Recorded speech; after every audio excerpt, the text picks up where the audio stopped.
Stickers against the LGBTQ plus community spotted across Burlington. It's sparking a conversation between city leaders and organizers. NBC5's Tyler Boronsky has more on the next steps being taken to stop this from happening again.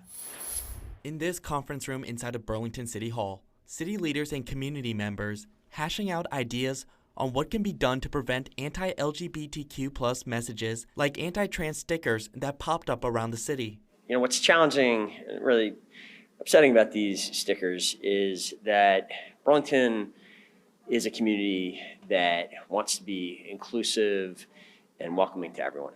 Red, a LGBTQ plus health educator and drag queen performer, moved to Vermont from New Jersey 2 years ago in hopes of living in an area where he feels more accepted.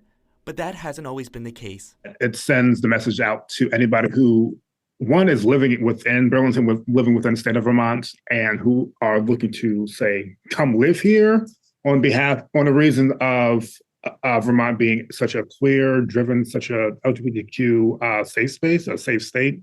It gives a message of we really aren't that, even though we actually are. Red says seeing the discriminatory stickers hurts, but he isn't surprised about them being out there.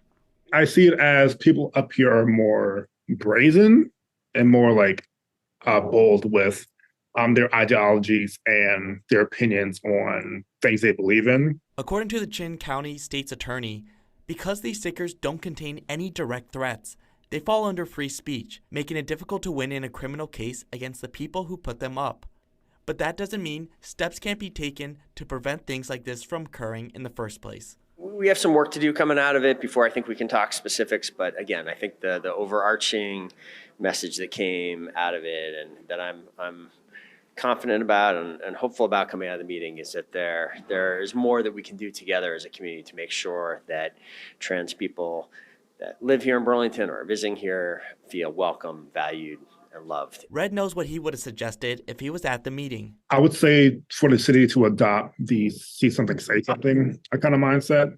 So it's like if somebody notices that somebody is actually putting up these transphobic stickering, or any negative messaging, contact your local authorities, contact the local organizations that have a hand in doing something about it. In Burlington, Tyler Bronsky, NBC5 News.